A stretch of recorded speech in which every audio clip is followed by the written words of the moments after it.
Hello everyone, welcome to bio science with Aditi. कैसे हैं आप लोग? I hope you all are good and doing well. In last two lecture we completed the phylum Protozoa. So in today lecture we studied about phylum Porifera. तो आज हम क्या पढ़ेंगे? आज हम phylum Porifera पढ़ेंगे। Porifera का हम क्लासिफिकेशन देखेंगे, जर्नल फीचर्स देखेंगे और उसके कुछ स्पेशल फीचर्स देखेंगे, उसका स्केलेटन सिस्टम पढ़ेंगे। जो एनिमल किंगडम की मैंने आपको जो स्टार्टिंग की जो इंट्रोडक्शन क्लास ली थी दो, उसमें मैंने आपको कुछ पॉरीफेरा के करेक्टरिस्टिक बताए थे वहाँ पर। जैसे पॉरीफेरा में cellular level grade of organization पाया जाता है, एसीलोमेट होते हैं, डिप्लोब्लास्टिक होते हैं और डाइजेस्टिव सिस्टम इनमें इंट्रासेल्यूलर होता है, एक्सक्रीशन जर्नल बॉडी सरफेस से होता है ना। ये सारे मैंने आपको फीचर्स बताए थे। तो आज हम यही फाइलम पॉरीफेरा के कुछ जर्नल फीचर्स पढ़ेंगे और आगे के कुछ क्लासिफिकेशन वगैरह देखेंगे। तो सबसे पहले हम देखते हैं कि फाइलम पॉरीफेरा, पॉरीफेरा नाम से ही पता चल रहा है कि इसमें क्या होंगे, पोर्स होंगे और फेरा, दो वर्ड से मिलकर बना है। तो जिसमें पहला वर्ड है पोरोस, पोरोस का मतलब होता है पोर्स, और फेरा, फेरा का मतलब है बियरिंग, मतलब organism which possess the pores on their body या which bear the pores on their body, मतलब वो ऑर्गेनिज्म जिनकी बॉडी पर पोर्स उपस्थित होते हैं, ऐसे ऑर्गेनिज्म को फाइलम पॉरीफेरा के अंदर रखा गया है। अब पोर्स भी दो तरह के होते हैं, मैनी पोर्स हो सकते हैं या सिंगल पोर होता है। मैनी पोर्स को हम मतलब बहुत सारे जो पोर्स होते हैं वो उनको हम ऑस्टिया बोलते हैं और वो पोर्स छोटे होते हैं। ऑस्टिया करते क्या हैं, वाटर की एंट्री में हेल्प करते हैं। और सिंगल पोर जिसे हम ऑस्कुलम भी बोलते हैं, वो उसे एक लार्ज पोर बोला जाता है या वो एक लार्ज पोर होता है और उस पोर से क्या होती है, वाटर की एग्जिट होती है। मतलब पॉरीफेरा में वाटर की एंट्री बॉडी में ऑस्टिया के थ्रू होगी, ऑस्टिया स्मॉल होते हैं, और वाटर की बॉडी से एग्जिट जो होगी वो ऑस्कुलम के थ्रू होगी। और ऑस्कुलम कैसे होते हैं, लार्ज पोर्स होते हैं। तो आपको ये पता होना चाहिए कि ऑस्टिया से पानी की एंट्री होगी स्पॉन्जिस के या पॉरीफेरा के ऑर्गेनिज्म के अंदर, और ऑस्कुलम के थ्रू पानी बॉडी से बाहर निकलेगा, मतलब वाटर की एग्जिट होगी। ठीक है। अगर हम स्टडी ऑफ पॉरीफेरा की बात करें तो पॉरीफेरा की स्टडी को पैराजोलॉजी कहा जाता है। टर्म पॉरीफेरा की बात करें तो पॉरीफेरा टर्म सबसे पहले ग्रांट ने दिया था। तो ये क्वेश्चन आ जाता है कि term Porifera given by dash करके आपको चार ऑप्शंस दे देंगे और वहाँ पर आपको सही ऑप्शन ग्रांट चूज करना होगा। अच्छा, पॉरीफेरा का एनिमल नेचर सबसे पहले किसने बताया था, ये क्वेश्चन भी बहुत इंपॉर्टेंट है। तो animal nature of Porifera first discover by John Ellis. तो ये सबसे पहले जॉन इलिस ने बताया था कि पॉरीफेरा एक तरह के एनिमल कैटेगरी में इनको रखा जा सकता है। अगर हम इनके जर्नल फीचर्स की बात करें तो सबसे पहले सिमिट्री कैसी होती है, एसिमेट्रिकल होते हैं, मतलब पॉरीफेरा को किन्हीं भी भागों में डिवाइड नहीं किया जा सकता, ना तो इक्वल भागों में और ना ही अनइक्वल भागों में। मतलब इनकी बॉडी में किसी प्रकार का कोई भी प्लेन ऑफ डिवीजन नहीं प्रेजेंट होता। सीलोम की बात करें तो सीलोम यहाँ में एसीलोमेट होती है। जर्म लेयर डिप्लोब्लास्टिक होती है। डिप्लोब्लास्टिक में क्या होंगी, दो लेयर्स उपस्थित होंगी, एक एक्टोडर्म होगी और एक आउटरडर्म होगी। एक्टोडर्म कैसी होती है, आउटर होती है, और इसी को हम पिनेकोडर्म भी कहते हैं। और इनर क्या होती है, एंडोडर्म होती है, और इस एंडोडर्म को ही पॉरीफेरा में कोएनोडर्म भी कहा जाता है। ठीक। ग्रेड ऑफ ऑर्गेनाइजेशन की बात करें तो मैंने अभी आपको बताया था कि यहाँ पे क्या देखने को मिलता है, सेल्यूलर ग्रेड ऑफ ऑर्गेनाइजेशन देखने को मिलता है। अच्छा बताइए, यूनिसेल्यूलर ग्रेड ऑफ ऑर्गेनाइजेशन किस में देखने को मिल रहा था? प्रोटोजोआ में। यूनिसेल्यूलर ग्रेड ऑफ ऑर्गेनाइजेशन हमें प्रोटोजोआ में देखने को मिला था। अच्छा बताइए, tissue level grade of organization किस में देखने को मिला? सीलनट्रेटा एंड टिनोफोरा में। तो ये आपको पता होना चाहिए, ये अगर आपने लास्ट क्लासेस नहीं देखी है एनिमल किंगडम के इंट्रोडक्शन की, तो आप वहाँ से इन कॉन्सेप्ट्स को क्लियर कर लीजिए।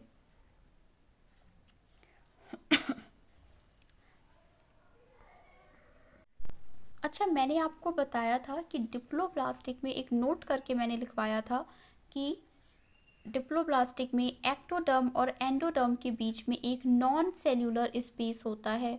उस नॉन सेल्यूलर स्पेस को ही हम मीजोग्लिया एंड मीजोहिल बोलते हैं। तो वही यहाँ पर लिखा हुआ है कि the space between pinacoderm and choanoderm. Pinacoderm को ही हम क्या बोलेंगे? एक्टोडर्म भी बोलेंगे, है ना। अभी मैंने आपको बताया था कि एक्टोडर्म को ही पिनेकोडर्म कहा जाता है और क्वेनोडर्म को ही एंडोडर्म कहा जाता है। ठीक है, तो अगर ये आ जाता है कि the space between ectoderm and endoderm, या फिर आ जाएगी space between pinacoderm and choanoderm, is known as mesohyl and mesoglea. ठीक है, या तो मीजोहिल बोलेंगे या इसी को मीजोग्लिया बोलेंगे। ये कैसा होता है? नॉन सेल्यूलर स्पेस होता है। फाइलम पॉरीफेरा में वाटर कैनाल सिस्टम भी प्रेजेंट होता है। इस वाटर कैनाल सिस्टम को ही हम एक्यूफेरस कैनाल सिस्टम भी कहते हैं। ठीक है, तो पॉरीफेरा में वाटर कैनाल सिस्टम प्रेजेंट होता है। वाटर कैनाल सिस्टम पॉरीफेरा का मोस्ट इम्पॉर्टेंट फीचर है। वाटर कैनाल सिस्टम से बहुत सारे क्वेश्चंस प्रीवियस एग्जाम्स में भी आए हैं और आगे भी आने की पूरी पॉसिबिलिटी है। जीआईसी में ही वाटर कैनाल सिस्टम से एक पूरा लॉन्ग क्वेश्चन लिखने को आया था। तो वाटर कैनाल सिस्टम पॉरीफेरा का बहुत इंपॉर्टेंट है, आपको बहुत अच्छे से समझना है। तो वाटर कैनाल सिस्टम को ही हम क्या बोलते हैं? एक्यूफेरस कैनाल सिस्टम, एक्यूफेरस कैनाल सिस्टम भी बोलते हैं। इसका रोल क्या होता है? ये वाटर कैनाल सिस्टम क्या करता है? ये डाइजेशन भी करता है, एक्सक्रीशन भी करता है, सर्कुलेशन भी करता है और रेस्पिरेशन भी करता है। अच्छा, एक्सक्रीशन मैंने आपको बताया था कि जर्नल बॉडी सरफेस से भी होता है। ठीक है, तो आपको ये याद रखना है कि वाटर कैनाल सिस्टम के रोल क्या है? डाइजेशन करना, एक्सक्रीशन करना, सर्कुलेशन एंड रेस्पिरेशन। डाइजेशन की अगर हम बात करें तो डाइजेशन यहाँ पे कैसा होता है? इंट्रासेल्यूलर होता है। इंट्रासेल्यूलर होता है और उसमें भी पार्टली किस में होता है? मतलब आधा कोएनोसाइट में होता है और आधा अमीबोसाइट में होता है। पार्टली का मतलब है half of digestion done in amoebocyte and half of digestion done in choanocyte. ठीक है, कोएनोसाइट होती क्या है? कोएनोसाइट पॉरीफेरा फाइलम का एक यूनिक फीचर है। तो बहुत बार ये क्वेश्चन आ जाता है कि choanocyte present in which phylum. तो आपको पता होना चाहिए कि कोएनोसाइट जो सेल्स होती हैं वो पॉरीफेरा फाइलम का यूनिक फीचर्स हैं। इन कोएनोसाइट सेल को ही हम फ्लजलेटेड कॉलर सेल्स भी कहते हैं। क्या कहते हैं बच्चे? फ्लजलेटेड कॉलर सेल्स भी कहते हैं। रिजर्व फूड की बात करें, मतलब इनमें जो फूड का स्टोरेज होता है, फूड का जो रिजर्वेशन होता है, जहाँ पे फूड इकट्ठा होता है, उन सेल्स को हम थीजोसाइट सेल्स बोलते हैं। तो ये भी बहुत इंपॉर्टेंट है, यहाँ पर भी आप इम्पोर्टेंट लिख लीजिए, बहुत बार ये क्वेश्चन आता है। और एक कोएनोसाइट पे भी आप इम्पोर्टेंट लिख लीजिए, बहुत बार ये क्वेश्चन आया हुआ है। स्टेम सेल भी बहुत इंपॉर्टेंट है, आपको ये भी नहीं भूलनी है, याद रखना है कि फाइलम पॉरीफेरा की जो स्टेम सेल या टोटिपोटेंट सेल कौन सी होती हैं? आर्कियोसाइट होती हैं। क्या होती हैं? आर्कियोसाइट होती हैं। तो रिजर्व फूड कहाँ होता है? थीजोसाइट सेल्स में होता है। स्टेम सेल को क्या बोलते हैं? आर्कियोसाइट बोलते हैं। कोएनोसाइट सेल को ही क्या बोलते हैं? फ्लजलेटेड कॉलर सेल भी बोलते हैं। और वाटर कैनाल सिस्टम को एक्यूफेरस सिस्टम भी बोलते हैं, जो डाइजेशन में, एक्सक्रीशन में, सर्कुलेशन में और रेस्पिरेशन में हेल्प करता है। फिर हम पढ़ेंगे पॉरीफेरा का स्केलेटल कैनाल सिस्टम। मतलब पोरिफेरा में जो स्केलेटन पाया जाता है, जो कंकाल पाया जाता है, वो किस प्रकार का होता है, कितने प्रकार का होता है और वर्क कैसे करता है, ठीक है। और कैसे बना होता है हम यहाँ पर ये भी देखेंगे। तो स्केलेटन सिस्टम यहाँ पे 3 टाइप का होता है। फर्स्ट होता है कैलकेरियस स्केलेटन, सेकंड होता है सिलीशियस स्केलेटन एंड थर्ड होता है स्पॉन्जिन फाइबर। कैलकेरियस देखिए नाम से ही पता चल रहा है, कैल मतलब कैल्शियम, यहाँ पे क्या होगा, कैल्शियम कार्बोनेट के क्रिस्टल प्रेजेंट होते हैं। तो कैलकेरियस स्केलेटन में कैल्शियम कार्बोनेट के स्केलेटन प्रेजेंट होते हैं। ये कहाँ पाए जाते हैं, मतलब कैलकेरियस टाइप का जो स्केलेटन होता है वो क्लास कैलकेरिया में प्रेजेंट होता है, यह क्लास कैलकेरिया में पाया जाता है। और इसके और जो कैलकेरियस स्केलेटन की जो स्केलेटन सेल्स होती हैं उन्हें कैल्कोब्लास्ट कहा जाता है, ठीक। सिलीशियस स्केलेटन नाम से ही पता चल रहा है कि ये जो स्केलेटन है वो सिलिका से मिलकर बना होगा, मतलब ये सिलिका ऑक्साइड के क्रिस्टल इसमें प्रेजेंट होते हैं। और ये सिलीशियस स्केलेटन सिस्टम क्लास हेक्साएक्टिनिलिडा में पाया जाता है। और यहाँ पे जो स्केलेटन सेल्स होती हैं उन्हें सिलिकोब्लास्ट कहते हैं। स्पॉन्जिन फाइबर की बात करें तो स्पॉन्जिन फाइबर क्लास डेस्मोस्पोंजिया में पाए जाते हैं। और यहाँ पर जो स्केलेटन सेल्स होती हैं वो स्पॉन्जिन सेल्स होती हैं, जिन्हें स्पॉन्जोब्लास्ट सेल भी कहते हैं। देखिए यहाँ पे क्या है कि पोरिफेरा को 3 क्लासेस में डिवाइड किया गया है, कैलकेरिया क्लासेस, हेक्साएक्टिनिलिडा क्लासेस एंड डेमोस्पोंजी, ठीक। तो कैलकेरिया में कैलकेरियस स्केलेटन पाया जाता है, हेक्साएक्टिनिलिडा में सिलीशियस स्केलेटन पाया जाता है और डेस्मोस्पोंजिया में spongin fibre skeleton system present होता है। तो यहाँ तक क्लियर है? अगर यहाँ तक क्लियर है तो फिर हम आगे बढ़ते हैं। अब हम फाइलम पोरिफेरा का रिप्रोडक्शन देखेंगे कि फाइलम पोरिफेरा के जो ऑर्गेनिज्म होते हैं उनमें किस प्रकार का रिप्रोडक्शन उपस्थित होता है। अगर पोरिफेरा ऑर्गेनिज्म की बात की जाए तो ये हर्मैफ्रोडाइट होते हैं, बाइसेक्सुअल होते हैं और कैसे होते हैं, मोनोशियस होते हैं। कैसे होते हैं, मोनोशियस। देखो मैं आपको ये याद करने का एक तरीका बताती हूँ। बाई का मतलब है 2, ठीक है। सेक्स का मतलब सेक्स, मतलब दोनों सेक्स एक ही प्लांट पर हैं। अगर एक ही प्लांट पर हैं तो एक ही प्लांट, एक को क्या बोलते हैं, मोनो, तो एक ही प्लांट पर होंगे तो उसे क्या बोलेंगे, मोनोशियस, ठीक। दोनों सेक्स ऑर्गन ही उपस्थित हैं तो वो एक ही प्लांट पर होंगे और एक ही प्लांट को मोनोशियस बोलेंगे। तो इससे आपको याद हो जाएगा कि बाइसेक्सुअल एंड मोनोशियस। दूसरा हमारा क्या होता है, यूनिसेक्सुअल। यूनिसेक्सुअल मतलब यूनि मतलब एक, सेक्स मतलब एक प्रकार का सेक्स, ठीक है। तो यूनिसेक्सुअल का मतलब है कि जिनमें एक प्रकार का सेक्स उपस्थित है। अब एक ही प्रकार का सेक्स है तो मेल अलग होगा और फीमेल अलग होगा। तो जब मेल फीमेल अलग होंगे तो क्या होंगे, 2 अलग अलग लोग होंगे, एक फीमेल होगा और एक मेल होगा। दो को क्या बोलते हैं, डाई, तो उससे आप याद कर सकते हैं डाइओशियस, ठीक। तो क्या हो जाता है, यूनिसेक्सुअल डाइओशियस बोलते हैं और बाइसेक्सुअल को ही मोनोशियस भी कहा जाता है और हर्मैफ्रोडाइट भी कहा जाता है। तो आई होप आपका ये जो बाइसेक्सुअल एंड यूनिसेक्सुअल का जो कॉन्सेप्ट है वो क्लियर हो गया होगा। तो जो पोरिफेरा के ऑर्गेनिज्म होते हैं वो सारे बाइसेक्सुअल होते हैं, मोनोशियस होते हैं। फर्टिलाइजेशन इनमें इंटरनल फर्टिलाइजेशन पाया जाता है और इनडायरेक्ट डेवलपमेंट होता है। मैंने आपको बताया था कि डेवलपमेंट 2 टाइप का होता है, डायरेक्ट डेवलपमेंट और इनडायरेक्ट डेवलपमेंट। डायरेक्ट डेवलपमेंट में क्या होता है, लार्वा उपस्थित नहीं होता, मतलब जाइगोट में ही क्लीवेज होगा और क्लीवेज से सीधे न्यू ऑर्गेनिज्म बन जाएगा। लेकिन इनडायरेक्ट डेवलपमेंट में क्या होता है, जाइगोट से मॉर्यूला, ब्लास्टुला, गैस्ट्रोला, फिर लार्वा और फिर लार्वा से न्यू ऑर्गेनिज्म बनता है। ठीक है। तो जिनमें लार्वा बन रहा है उनमें इनडायरेक्ट डेवलपमेंट, और जहाँ पे लार्वा नहीं बन रहा है उनमें डायरेक्ट डेवलपमेंट। तो पॉरीफेरा में किस तरह का डेवलपमेंट देखने को मिलता है? इनडायरेक्ट डेवलपमेंट देखने को मिलता है। लार्वा की अगर बात करें तो इसकी लार्वा को हम दो नाम बोलते हैं, पैरेन्काइम्यूला और एम्फीब्लास्टुला। तो दो तरह के लार्वा पॉरीफेरा में उपस्थित होते हैं, पैरेन्काइम्यूला एंड एम्फीब्लास्टुला। ये दोनों नाम आपको अच्छे से याद रखने हैं।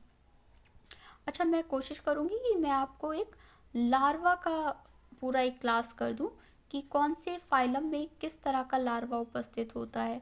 तो वो मैं आपको एक सेपरेट क्लास बना दूँगी, उस पर आप उसको देख लीजिएगा और वहाँ से आपको पता लग जाएगा कि कौन से फाइलम में किस तरह का लार्वा है। क्योंकि एक तो क्वेश्चन हर एग्ज़ाम में लार्वा से रिलेटेड पूछ लेता है कि ये इस फाइलम में किस तरह का लार्वा है, प्लेटीहेल्मिन्थीज में किस तरह का लार्वा है, कौन से ऑर्गेनिज्म है जिनमें लार्वा उपस्थित नहीं है।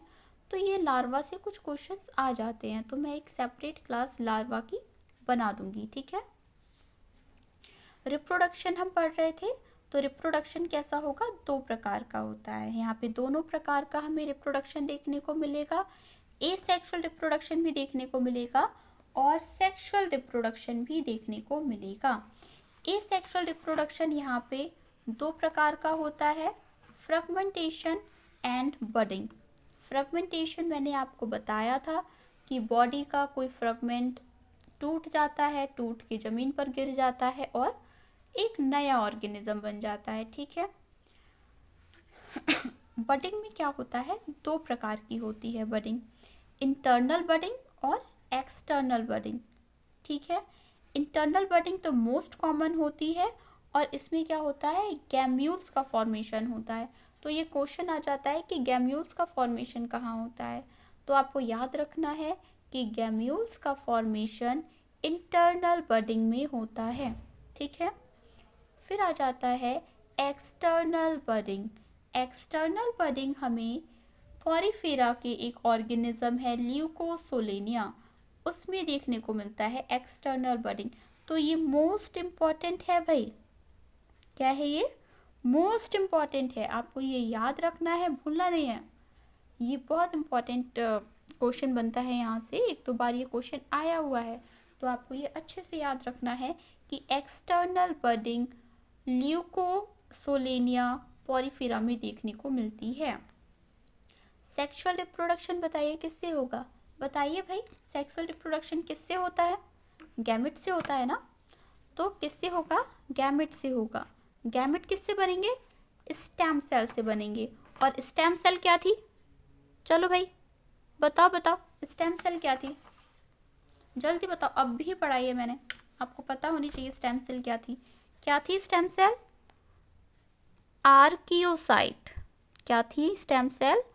आर्कियोसाइट हमारी स्टेम सेल थी, ठीक है।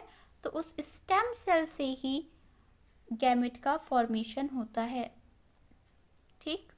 अच्छा, स्टेम सेल भी आपको पता है नहीं पता है? अगर नहीं पता है तो आप मुझे कमेंट में बताइएगा, मैं स्टेम सेल का एक छोटा सा टॉपिक बना दूंगी, उस पर वीडियो या फिर शॉर्ट, आप उसको देख लीजिएगा। नहीं तो मैं आपको यहीं बता देती हूँ थोड़ा सा। स्टेम सेल क्या होता है? चलिए मैं यहाँ पर आपको दिखा देती हूँ, नोट करके यहाँ पर लिखिए। स्टेम सेल, स्टेम सेल पहली होती है टोटिपोटेंट स्टेम सेल।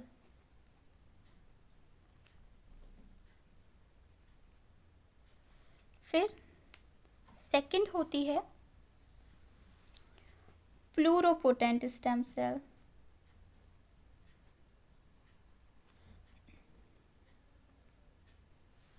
ठीक है।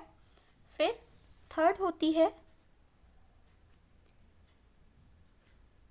हीमोपोटेंट, सॉरी वो तो उसका एग्जाम्पल हो जाएगा, मल्टीपोटेंट स्टेम सेल। क्या हो जाएगा? Multipotent stem cell. And third one is unipotent stem cell, ठीक। अगर टोटिपोटेंट स्टेम सेल में क्या होता है, एक सेल बनी और उस सेल में ये कैपेबिलिटी होती है कि वो पूरी की पूरी एक नए ऑर्गेनिज्म का फॉर्मेशन कर सके। मतलब एक सेल जिसमें ये क्षमता है कि वो एक नए पूरे ऑर्गेनिज्म का फॉर्मेशन कर सके, उस एक सेल से ही पूरा का पूरा एक नया जीव बनकर तैयार हो जाए। तो उस तरह की स्टेम सेल को टोटिपोटेंट स्टेम सेल कहा जाता है। और वो कौन सी होती है, कौन सी सेल ऐसी होती है जिससे पूरा का पूरा ऑर्गेनिज्म बन जाता है? जाइगोट होती है ना, मेल और फीमेल, मेल स्पर्म और फीमेल एग फ्यूज करते हैं और क्या बनाते हैं, जाइगोट। और उस जाइगोट से ही पूरे नए ऑर्गेनिज्म का फॉर्मेशन होता है। तो टोटिपोटेंट स्टेम सेल का एग्जाम्पल हमारा कौन सा हो जाता है, जाइगोट। क्या हो जाता है, जाइगोट उसका एग्जाम्पल हो जाएगा। फिर आ जाता है pluripotent stem cell. Pluripotent stem cell में क्या होता है कि बॉडी, मतलब एक सेल सारे पूरी की पूरी बॉडी तो बना सकती है, बॉडी की सारी सेल बना लेगी, except the extra embryonic cell, मतलब कुछ सेल्स को छोड़कर सारी सेल्स बना सकती है। तो इसका एग्जाम्पल आ जाता है इनर सेल मास। ठीक है, देखिए क्या होता है कि मॉर्यूला से ब्लास्टुला बनता है और उसके बाद में क्या होती है, वहाँ पे दो सेल्स बनती हैं, ट्रोफोब्लास्ट सेल बनती हैं और इनर सेल मास बनता है। तो इनर सेल मास तो पूरी बॉडी का फॉर्मेशन कर लेता है, लेकिन ट्रोफोब्लास्ट सेल क्या करती हैं, एक्स्ट्रा एम्ब्रियोनिक मेम्ब्रेन का फॉर्मेशन करती हैं। ठीक है, तो इसीलिए यहाँ पर हम एग्जांपल देते हैं कि इनर सेल मास से पूरा का पूरा बॉडी तो बन जाएगा, ऑर्गेनिज्म का नया बॉडी बन जाएगा, लेकिन कुछ चीज़ें नहीं बनेंगी, जैसे एक्स्ट्रा एम्ब्रियोनिक मेम्ब्रेन नहीं बनेगी, प्लेसेंटा है, योक है, एलेंटॉइस है, कोरियन है, तो ये जो एक्स्ट्रा एम्ब्रियोनिक मेम्ब्रेन है वो नहीं बनेगी। तो इस तरह की स्टेम सेल को हम प्लूरिपोटेंट स्टेम सेल के बोलते हैं। Multipotent stem cell, multipotent stem cell की भी जो प्रॉपर्टी होती हैं वो प्लूरिपोटेंट की जैसी ही होती हैं। मतलब ये कुछ सेल को छोड़कर बाकी की सारी सेल्स का फॉर्मेशन कर लेंगी। तो इसका एग्जाम्पल आ जाता है हिमेटोपोइटिक सेल। ठीक है, क्या एग्जाम्पल आ जाता है इसका, हिमेटोपोइटिक सेल आ जाता है। यूनिपोटेंट स्टेम सेल का एग्जाम्पल आ जाता है स्पर्म या ओवम। यूनी मतलब एक और पोटेंट मतलब पोटेंसी, मतलब ऐसी सेल जिसमें सिर्फ एक ही प्रकार की सेल बनाने की क्षमता है। ठीक, तो वो सेल जो सिर्फ एक ही प्रकार का सेल बनाती हैं उन्हें यूनिपोटेंट स्टेम सेल बोलते हैं। उसके एग्जाम्पल हमारे क्या आ जाएंगे, एग, स्पर्म।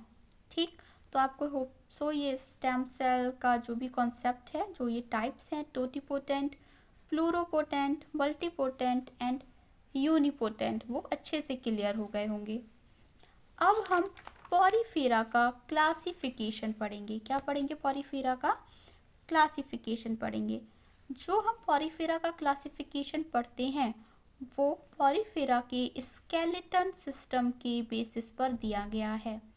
अभी मैंने आपको बताया था कि कैलकेरिया टाइप का जो स्केलेटन, कैलकेरियस टाइप का जो स्केलेटन होता है वो क्लास कैलकेरिया में पाया जाता है।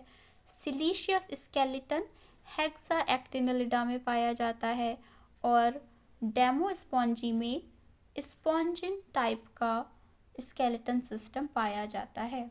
तो उसी बेसिस पर पॉरीफेरा को 3 क्लासेस में डिवाइड किया गया है। किसके बेसिस पर, स्केलेटल सिस्टम की बेसिस पर। So on the basis of skeletal system Porifera divided into 3 classes. Class 1 Calcarea या कैल्सी स्पॉन्जी, क्लास 2 हेक्सा एक्टिनलिडा जिसे हम हाइलो स्पॉन्जी भी बोलते हैं, and class 3 is demo spongy. ठीक है, तो यहाँ पे हमने इन तीनों क्लासेस का कंपैरिजन करके पढ़ा है तो हमें अच्छे से याद हो जाएगा क्योंकि जब हम कंपैरिजन करके कुछ चीज़ें पढ़ते हैं तो हमें अच्छे से याद हो जाती हैं, हमें उनके बीच के डिफरेंसेस पता लग पाते हैं। ठीक है, तो सबसे पहले हम देखेंगे क्लास कैल्सी स्पॉन्जी या क्लास कैलकेरिया।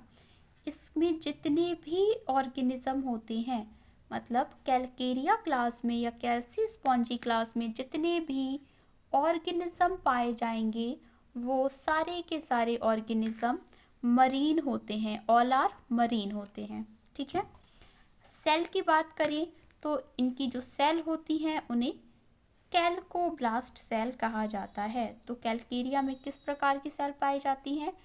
कैल्कोब्लास्ट सेल पाई जाती हैं। स्केलेटन मैंने अभी आपको बताया था कैल्शियम कार्बोनेट का बना होता है। वाटर कैनाल सिस्टम की बात की जाए तो इसमें एस्कॉन एंड साइकन टाइप का वाटर कैनाल सिस्टम पाया जाएगा। ठीक है, मैं आपको बताऊंगी कि वाटर कैनाल सिस्टम कितने प्रकार का होता है, कितने टाइप का है। एस्कन, साइकन एंड ल्यूकॉन। अभी हम आगे जब वाटर कैनाल सिस्टम पढ़ेंगे तो मैं आपको इनको अच्छे से क्लियर कर दूंगी। क्वेनोसाइट की बात करें तो यहाँ की जो कैलकेरिया क्लास की जो क्वेनोसाइट होती हैं वो लार्जेस्ट होती हैं। ठीक है, तो यहाँ पे हमने कितने फीचर पढ़े? 3-4 फीचर पढ़े हैं। सब क्या होते हैं? मरीन होते हैं। सेल्स को कैल्कोब्लास्ट कहा जाता है। स्केलेटन कैल्शियम कार्बोनेट का बना होता है। एस्कॉन एंड साइकॉन दोनों प्रकार का वाटर कैनाल सिस्टम पाया जाता है। और यहाँ पे जो कोएनोसाइट सेल पाई जाती हैं वो लार्जेस्ट होती हैं।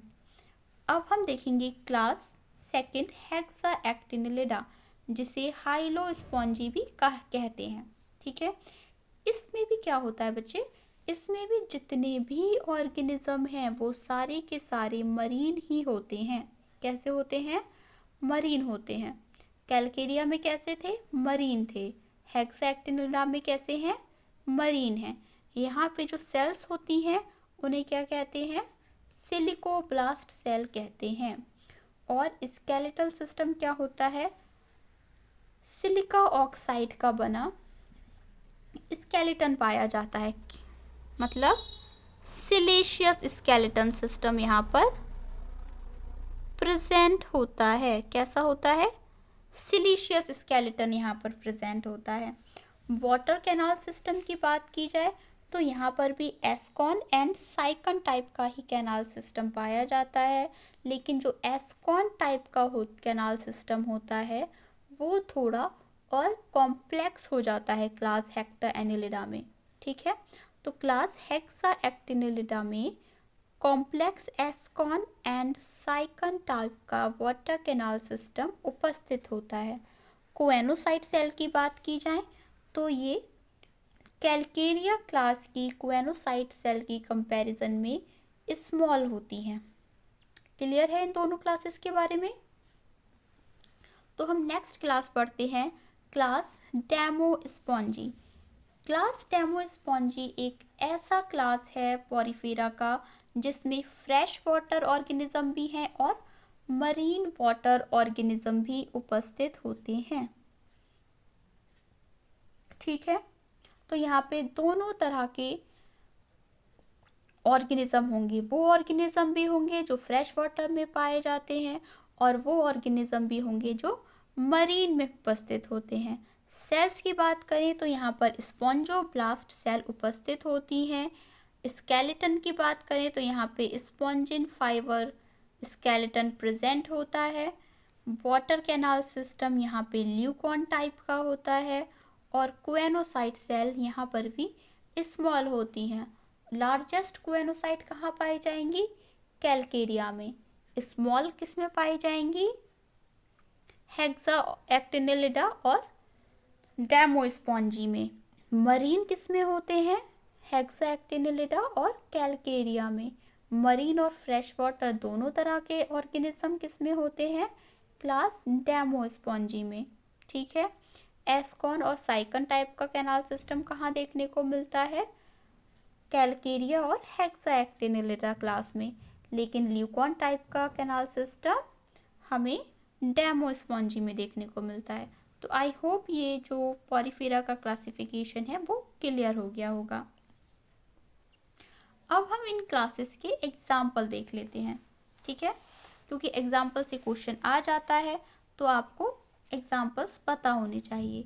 तो सबसे पहले हम देखेंगे एग्जाम्पल ऑफ कैलकेरिया, मतलब जो क्लास कैलकेरिया है उसके क्या क्या एग्जाम्पल हैं। उसके एग्जाम्पल हैं क्लैथरीना, जिसे येलो लेस स्पॉन्ज भी कहते हैं, ये इनकी कॉमन नेम है। तो आपको ये कॉमन नेम भी याद रखने हैं कि क्लैथरीना को क्या कहा जाता है, येलो लेस स्पॉन्ज भी कहा जाता है।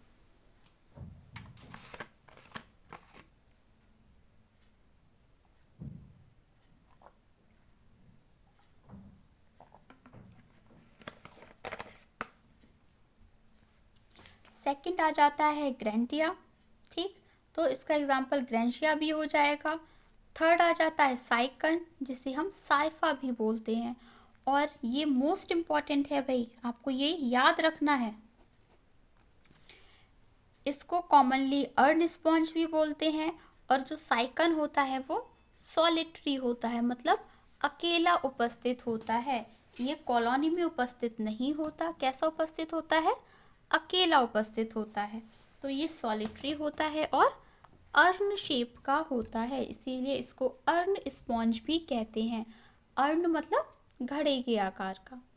फिर आ जाता है ल्यूकोसोलेनिया। ल्यूकोसोलेनिया भाई हमने पढ़ा था, है ना, पढ़ा था ना ल्यूकोसोलेनिया। तो ल्यूकोसोलेनिया कैसा होता है, स्मॉलेस्ट स्पंज होता है, और इसे ऑर्गन पाइप स्पंज भी कहते हैं। और ये कैसा होता है, कॉलोनियल स्पंज होता है, ठीक। तो अगर ये एग्जाम्पल आ जाता है कि सॉलिटरी स्पंज, तो आप एग्जाम्पल लगाएंगे साइकन। अगर आ जाता है कॉलोनियल स्पंज, तो आपका आंसर होगा ल्यूकोसोलेनिया। अगर आ जाता है स्मॉलेस्ट स्पंज, तो आपका एग्जाम्पल होगा ल्यूकोसोलेनिया।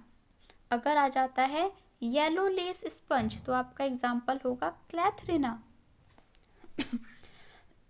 तो इसके लिए आपको एक ट्रिक याद रखनी है, श्याम कॉलेज जाता है। श्याम, श्याम से क्या हो जाएगा, साइकन, जिसे साइफा भी कहते हैं। C for Clathrina, L for Leucosolenia, and G for Grantia, ठीक है। तो आप इस ट्रिक से याद रख सकते हैं भाई, है ना, कि श्याम कॉलेज जाता है, श्याम से साइकन, कॉलेज के सी से हो जाएगा क्लैथरीना, एल से हो जाएगा ल्यूकोसोलेनिया, और जी से हो जाएगा ग्रेंशिया, ठीक है। और इनके कॉमन नेम भी आपको पता होने चाहिए। और स्मॉलेस्ट स्पंज क्या है, ये तो आपको याद ही रखना है, ये बहुत इम्पॉर्टेंट है, बहुत बार आया है कि स्मॉलेस्ट स्पंज कौन सा है, तो आपको ये पता होना चाहिए कि स्मॉलेस्ट स्पंज ल्यूकोसोलेनिया है। अब हम क्लास हेक्सा एक्टिनिलिडा के एग्जाम्पल्स देखते हैं, जिसका इसमें आपको भाई 3 ही एग्जाम्पल याद रखने हैं, ज़्यादा नहीं है, इसमें सिर्फ 3 है। पहला है यू प्लैक्टेला। यू प्लैक्टेला में क्या होता है, इसी को हम वीनस फ्लावर बास्केट भी बोलते हैं। तो वीनस फ्लावर बास्केट यू प्लैक्टेला का कॉमन नेम है। यू प्लैक्टेला क्या करता है, कॉमन सेलिज्म शो करता है, किसके साथ, श्रिम्प के साथ। श्रिम्प, कौन सा श्रिम्प, स्पॉन्जी कोला श्रिम्प के साथ ये कॉमन सेलिज्म शो करता है। और श्रिम्प होते क्या है, श्रिम्प एक क्रस्टेशियन है। क्रस्टेशियन क्या होते हैं, क्रस्टेशियन आर्थ्रोपोडा का ही एक क्लास है, ठीक है। तो यूप्लैक्टोला क्रस्टेशियन श्रिम्प स्पॉन्जिकोला के साथ कॉमन सेलिज्म शो करता है। तो आपको ये याद रखना है कि यूप्लैक्टिला किसके साथ कॉमन सेलिज्म शो करता है, क्रस्टेशियन के साथ। कौन सा क्रस्टेशियन, श्रिम्प। श्रिम्प में भी श्रिम्प का नाम क्या है, स्पॉन्जिकेला। तो आपको ऐसे ही याद रखने हैं कि ये कॉमन सेलिज्म क्रस्टेशियन से रखता है। कौन सा क्रस्टेशियन, श्रिम्प क्रस्टेशियन। कौन सा श्रिम्प, स्पॉन्जिकोला श्रिम्प, ठीक है। यूप्लैक्टेला को ही प्रिजनर्स ऑफ लव भी कहा जाता है, और इसका यूज़ जापान में वेडिंग गिफ्ट के तौर पर भी किया जाता है। तो यूप्लेक्टेला को जापान में एक वेडिंग गिफ्ट के तौर पर गिफ्ट करते हैं लोग, क्योंकि ये इसमें क्या होता है कि यूप्लेक्टेला स्पॉन्जी सेला के साथ हमेशा क्या होता है, जुड़ा रहता है, कॉमन सेलिज्म शो करता है। तो इसीलिए इसको प्रिजनर्स ऑफ लव कहते हैं और एज अ लव सिंबल इसको वेडिंग गिफ्ट के तौर पर गिफ्ट किया जाता है जापान में। तो ये आपको याद रखना है, ये इम्पॉर्टेंट है। फेरोनिमा को ही हम क्या बोलते हैं, बाउल स्पंज बोलते हैं, और हाइलोनिमा को हम ग्लास रोप स्पंज कहते हैं। ठीक है, कोई दिक्कत? यहाँ तक सारी चीज़ें आपको क्लियर हो गई होंगी। अब हम नेक्स्ट देखेंगे क्लास डेमो स्पॉन्जी के एग्जाम्पल। ठीक है, किसके एग्जाम्पल देखेंगे हम? क्लास डेमो स्पॉन्जी के एग्जाम्पल्स देखेंगे। डेमो स्पॉन्जी मैंने आपको बताया कि फ्रेश वाटर में भी पाए जाते हैं और मरीन वाटर में भी पाए जाते हैं। ठीक है, तो यू स्पॉन्जिया पहला एग्जाम्पल इसका हो जाता है। यू स्पॉन्जिया जिसे बाथ स्पंज भी कहते हैं, जो बाथ लेते टाइम जो हम स्पंज का यूज़ करते हैं बॉडी को क्लीन करने के लिए, उस स्पंज के तौर पर यू स्पॉन्जिया का इस्तेमाल किया जाता है। स्पॉन्जिला की बात करें तो स्पॉन्जिला को फ्रेश वाटर स्पंज भी कहते हैं। कैलिना, कैलिना को मरमेड ग्लव्स बोलते हैं। मरमेड मतलब, मरमेड तो समझते हैं ना? हाँ, तो मरमेड ग्लव्स बोलते हैं कि क्या है, क्योंकि इसका जो शेप होता है वो मरमेड के हाथों के दस्तानों के जैसा होता है ना? जो उसके हाथ में ग्लव्स जैसे हम दिखाते हैं ना, पिक्चर्स वगैरह में देखते हैं और वेब सीरीज़ वगैरह में देखते हैं, मरमेड है उस हाथ में ग्लव्स वगैरह पहनी हुई है। तो कैलिना का जो शेप होता है वो मरमेड के ग्लव्स के जैसा ही होता है, इसीलिए इसको मरमेड ग्लव्स के नाम दिया गया है और इसी को हम डेड मैन फिंगर भी बोलते हैं। ठीक है, हिप्पोस्पॉन्जिया, हिप्पोस्पॉन्जिया को ही हम हॉर्स स्पंज भी कहते हैं। और फिर आ जाता है नेक्स्ट क्लियोना। क्लियोना को बोरिंग स्पंज भी कहा जाता है या सल्फर स्पंज भी कहा जाता है, क्योंकि ये बहुत ही ज़्यादा पेचेंट स्मेल देता है, मतलब बहुत ही तीक्ष्ण, बहुत ही जैसे ख़राब सी स्मेल नहीं आती है वैसी स्पंज ऐसी स्मेल देता है। तो और ये क्या करता है, पर्ल इंडस्ट्री के लिए हार्मफुल है। जो लोग क्या करते हैं, पर्ल के लिए का पालन करते हैं, पर्ल के फॉर्मेशन के लिए जो सीप होती है उसे पालते हैं, तो ये पर्ल इंडस्ट्री को बहुत ज़्यादा हार्म पहुंचाता है। तो क्लियोना को क्या बोलते हैं, बोरिंग स्पंज बोलते हैं और सल्फर स्पंज बोलते हैं, और ये पर्ल इंडस्ट्री के लिए हार्मफुल रहता है। तो ये आपको याद रखने हैं कि यू स्पॉन्जिया को बाथ स्पंज बोलते हैं, स्पॉन्जिला को फ्रेश वाटर स्पंज बोलते हैं, कैलिना को डेड मैन फिंगर या फिर मरमेड ग्लव्स बोलते हैं, हिप्पोस्पॉन्जिया को हॉर्स स्पंज बोलते हैं और क्लियोना को बोरिंग या फिर सल्फर स्पंज कहा जाता है। ठीक, तो आज का क्लास हम यही ख़त्म करते हैं, मिलते हैं नेक्स्ट क्लास में। नेक्स्ट क्लास में हम देखिए क्या करेंगे, कुछ जो इम्पोर्टेंट सेल्स हैं पॉरीफेरा की उनको पढ़ेंगे, वाटर कैनाल सिस्टम पढ़ेंगे और थोड़ा सा हम इसका स्केलेटन सिस्टम का थोड़ा स्पेसिफिक टाइप देखेंगे। तो हम कल के लेक्चर में ये सारा कंप्लीट करेंगे, तो कल हमारा पॉरीफेरा फाइलम पूरा ख़त्म हो जाएगा। तो हमने अभी तक 2 फाइलम पढ़ लेंगे हम, फाइलम प्रोटोजोआ और फाइलम पॉरीफेरा, और फिर उसके बाद हम स्टार्ट करेंगे फाइलम सीलनरेटा। ठीक है, तो फिर कल मिलते हैं, कल हम पॉरीफेरा को ख़त्म कर लेंगे। और अगर आपको इस क्लास की PDF चाहिए तो आप मेरा टेलीग्राम चैनल ज्वाइन कर लीजिए, लिंक आपको डिस्क्रिप्शन में मिल जाएगा, या फिर आप बायो साइंस विद अदिति करके टेलीग्राम पर सर्च करेंगे तो भी आपको चैनल इजीली मिल जाएगा।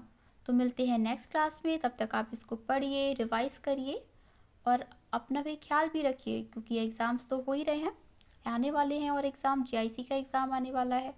और अगर आप 11th-12th के स्टूडेंट हैं तो आप उसके लिए भी इसको अच्छे से पढ़िए, रिवीजन करिए, रिवीजन इज़ वेरी इम्पॉर्टेंट।